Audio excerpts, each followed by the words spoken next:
Mais dites à Kagame que c'est moi qui vais les tuer avant maman. Je n'ai pas peur de lui. Nous lancerons l'opération arrestation de M. Paul Kagame, président de la République du Rwanda. Parce que nous estimons en réalité que le plus grand mal sécuritaire du pays devient M. Kagame. Kagame, moi je les considère désormais comme un système qu'il faut neutraliser. Nous allons procéder par les voies judiciaires. Je poserai la question à messieurs les procureurs de la CPI, je posais la question à la CPI, la RDC est signataire du statut de Rome. Pourquoi ne lancez-vous pas un mandat d'arrêt international contre M. Paul Kagame? Parce que vous l'avez fait contre Omar el-Béchir, l'ancien président du Soudan. Si la CPI ne répond pas, je vais retirer la RDC du statut de Rome. Simplement. Parce que j'aurais considéré que c'est une politique de 2 poids, 2 mesures. Et que la CPI a été créée pour servir en fait les Congolais des cobayes.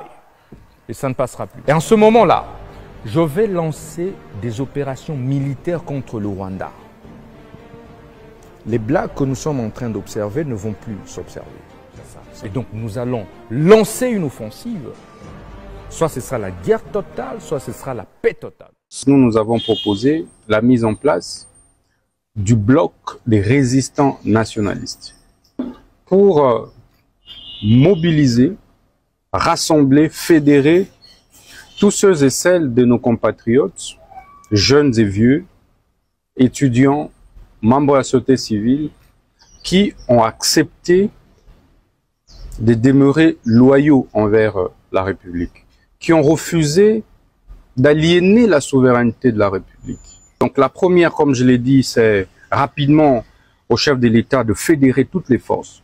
Qu'on ne le trompe pas en lui disant il y a une union sacrée qui a la majorité au Parlement, il y a l'opposition qui non. Il faut rassembler et dénicher très rapidement des intelligences et des hommes d'audace, des patriotes pour pouvoir accompagner rapidement les efforts de guerre qui sont déployés par nos FARDC. Deuxième action, c'est la mise en moule. Il faut mettre en moule la machine judiciaire contre tous les compatriotes, d'abord complices suspects internes, qui n'ont pas encore été démasqués. Eh bien, ils sont là. Mettre en moule des actions pénales contre même ceux qui ont adhéré au M23, puisqu'ils sont congolais.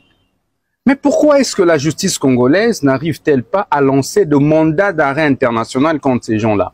En fait, un mandat d'arrêt international, c'est un avis de recherche en droit interne. Mais il faut ouvrir des actions judiciaires. Et que XY compatriotes qui a adhéré au mouvement terroriste se sentent concernés par une action qui a été ouverte.